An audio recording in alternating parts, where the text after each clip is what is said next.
por supuesto, al secretario de Gobernación esa cercanía, precisamente, que algunos la vemos como un factor a favor, otros la ven como un factor en contra, pero en realidad, mi querido Misael, y allá va mi siguiente pregunta, que quiero que me ayudes un poquito como a dimensionar qué es lo que está pasando. Actualmente en la agenda de riesgos de seguridad nacional existen por lo menos 68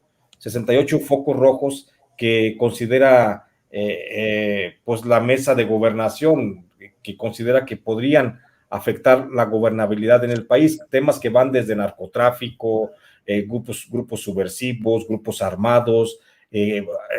grupos paramilitares, hasta lavado de dinero, migración, etcétera. ¿Cuáles son, a tu punto de vista, en este momento, mi querido Misael, cuáles son las prioridades que tiene o que debe tener en este momento la Secretaría de Gobernación, que no fueron pues resueltas a lo mejor por falta de tiempo, por lo que gustes y mandes, por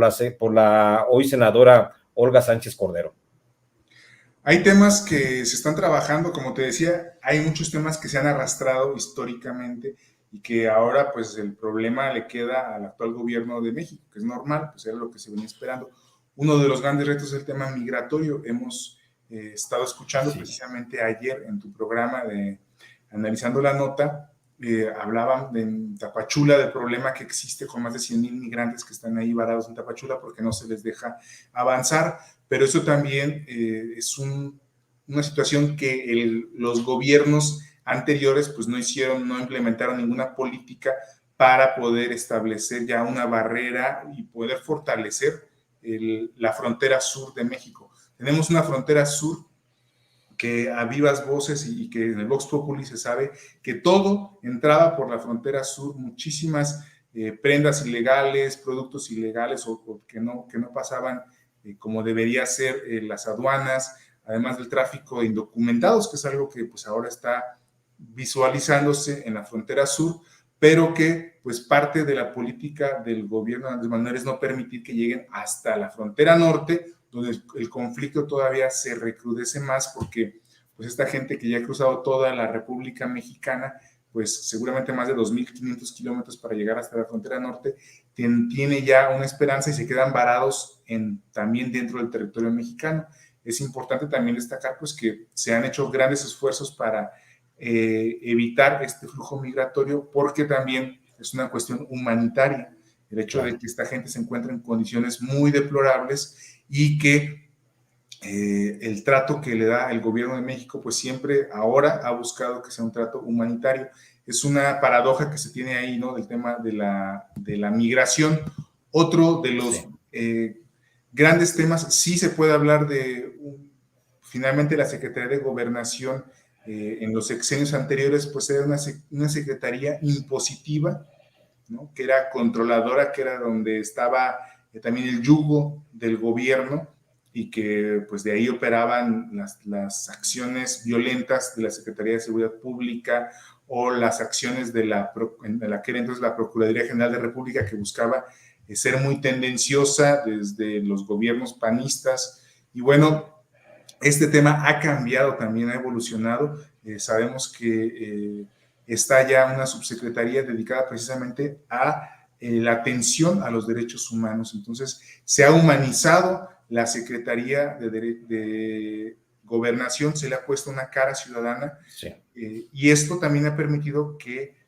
cambie también toda la estrategia de la Secretaría de Gobernación. Hay temas muy pendientes, sabemos que sigue todavía abierto el caso de Ayotzinapa, que todavía la investigación, y se ha dado atención también a la gente, a los familiares de los 43 estudiantes desaparecidos de Ayotzinapa, pero además también hay temas históricos, como lo decía Andrés Manuel, tenemos que conocer la verdad histórica de lo que ha pasado en eventos tanto de Ayotzinapa, como del Halconazo, como de los asesinatos de las minas de Cananea, todo este tipo de violencia en Atenco, por ejemplo, cuando era gobernador Enrique Peña Nieto y cuando estaba como presidente de la República, si no mal recuerdo, Vicente Fox Quesada, donde pues hubo matanzas, hubo violaciones y además hubo laceraciones a muchos de los pobladores que sufrieron este desalojo y esta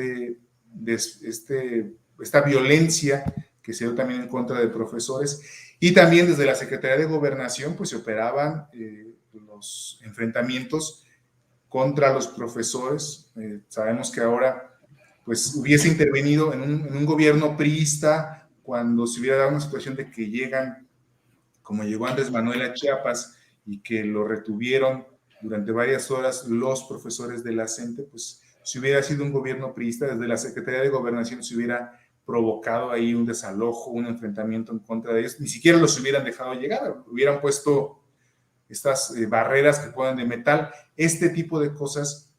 han estado cambiando y sin embargo también el tema de la CENTE, que parecía un aliado de la 4T, pero que ahora se ha transformado de manera camaleónica en un enemigo de la 4T, ya de manera frontal, lo vimos en Chiapas, pues ahora también es uno de los temas que tiene que desmembrarse desde la Secretaría de Gobernación, porque impacta no nada más en el tema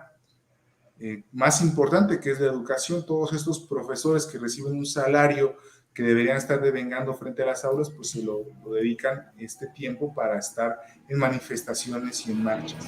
La urgencia también de la federalización de la nómina educativa para quitar todos estos gobiernos que durante muchos años estuvieron acumulando, contratando profesores que después daban una base estatal con recurso estatal, pero que los gobiernos estatales se quedaron sin dinero y que ahora buscan echarle a la federación precisamente la carga de esta nómina para federalizarla, para que los profesores estatales tengan acceso a sus pagos, pues también es un conflicto y un gran reto para cerrar el gobierno de Andrés Manuel, porque tiene que generar la gobernabilidad desde la Secretaría de Gobernación, pero también hacer los esfuerzos para que se transparente esta nómina educativa, que es un problema, pues tú lo sabes, en Michoacán, en Chiapas, en Oaxaca, dentro de los 3 estados que más se tienen conflicto con la nómina y que no hay claridad, y que ahora, pues que Andrés Manuel les ha pedido que trabajen juntos, pareciera que se les afectan sus intereses de cuando se les habla ya de dar resultados. Y bueno, ese es otro de los temas, Jesús, dentro de algunos temas que, que son prioritarios. Sin duda son de los más prioritarios que se están ahorita presentando justamente para el nuevo secretario de Gobernación. Pero aquí creo que a diferencia de lo que tenía Olga Sánchez Cordero, perdón, como herramientas para la resolución de conflictos de interés para la seguridad nacional, creo que ahora el nuevo secretario de Gobernación, y si no lo ves así tú, házmelo saber, y creo que el secretario de Gobernación tiene un gran plus a su favor. Va a tener el respaldo de 17 gobernadores de Morena. Entonces, la mitad de los gobernadores del país, prácticamente del mismo partido del secretario de Gobernación y del mismo partido del presidente de la República. ¿Crees que eso pueda contribuir también a que la tarea para ir tratando al menos de ir desmenuzando estos problemas que tú ya planteas, puedan irse resolviendo de manera más rápida, mi querido Misael? Sin duda es un gran reto, Jesús. Va a ayudar mucho el tema de que haya esa coordinación, de que haya un entendimiento y que sean gobiernos emanados de la 4T. Eso sin duda va a facilitar las cosas, pero también hay situaciones muy particulares de cada uno de los estados. Por ejemplo, en el caso de Tamaulipas tenemos una situación colapsada, que afortunadamente la mayoría del Congreso local ya pertenece a Morena, pero tenemos un gobernador que todavía le queda un año, a Francisco Javier Cabeza de Vaca, Francisco Javier García Cabeza de Vaca, quien pues ha sido señalado por el gobierno federal, por la Fiscalía General de la República, quien se ha buscado desaforar precisamente para que enfrente un proceso penal que hay en su contra y que lo defendió el Congreso saliente, pero que ahora que ha cambiado el Congreso local, pues se puede vislumbrar que habrá grandes movimientos en Tamaulipas y esto va a simbrar también la situación a nivel nacional, porque ese proceso de que se tenga un gobernador que está señalado por actos de corrupción y además actos que pudieran estar vinculados con el tráfico de estupefacientes, pues también va a ser un proceso que tienen que realizar de manera quirúrgica para no perder la gobernabilidad en Tamaulipas. Los 16 gobernadores que ahora serán emanados de Morena y que en el próximo mes empezarán a tomar protesta, sin duda tienen un compromiso, como lo han manifestado, tienen toda la lealtad para con la cuarta transformación, y esto pues tiene que verse ya ejecutado en los hechos. Habrá muchas tentaciones para gobernadores, pero al final pues el compromiso con la 4T debe ser más fuerte. Hay retos muy particulares para otros estados. Por ejemplo, hay un conflicto muy marcado en Guanajuato, donde la violencia no cesa, gobernada Sí.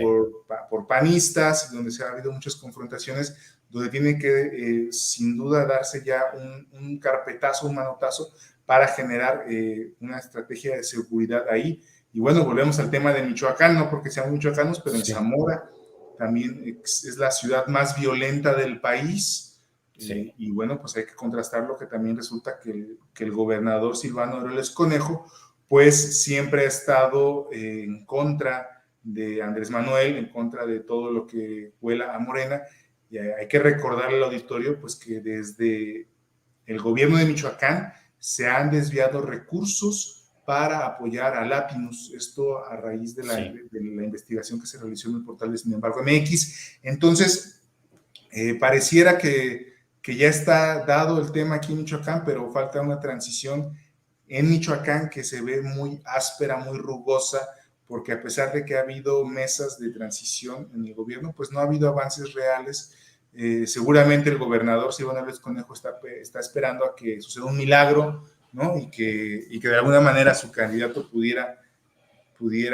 anular las elecciones de Michoacán, situación que es muy complicada, que no se da, que hay un gran margen de diferencia,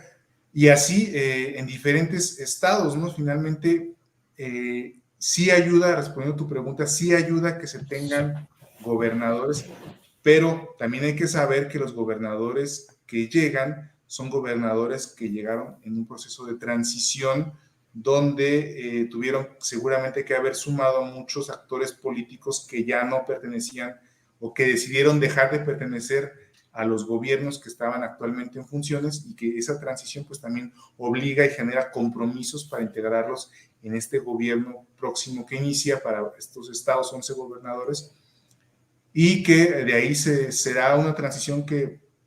podremos estar viendo consolidada tal vez en 1 o 2 años con resultados más fuertes. Se dejan, en el caso de Michoacán, un gobierno con una deuda de 13,000 millones de pesos, entonces en el caso de Michoacán será un arranque lento porque quedará totalmente desmantelado y sin operatividad económica, financiera el gobierno del estado de Michoacán, pero pues que también se ha hablado de que la gran coordinación que existe y que ya se ha mostrado en el caso de Alfredo Ramírez Odoya, que ya ha visitado a varios titulares de secretarías federales, pues también eso hará que haya una buena coordinación con la federación, y vemos que también los demás gobernadores lo han estado haciendo, los gobernadores electos que entrarán en funciones, y esto va a hacer que se acelere, sin duda va a haber buena comunicación, van a acelerarse las cosas, obviamente todo dentro del marco de derecho para que se hagan las cosas como se tienen que realizar, respetando cualquier situación legal, pero pues con el único objetivo de generar ya beneficios reales a los varios, más de 50 millones de mexicanos que serán ahora gobernados por gobernadoras y gobernadores emanados de Morena. Proyectos de la 4T, que son Morena, que son Morena PT en otros casos, y que hay un caso del Verde en específico de un gobernador que ganó por el Verde, pero que se hizo adepto a la 4T, que se ha sumado al proyecto de la 4T. Tuvimos ya también, hemos visto que se reunieron los 16 gobernadores con el presidente, y que también estos 16 gobernadores estuvieron con el secretario de Marina y con el secretario de la Defensa Nacional. Esto quiere decir pues que hay temas prioritarios con la seguridad nacional.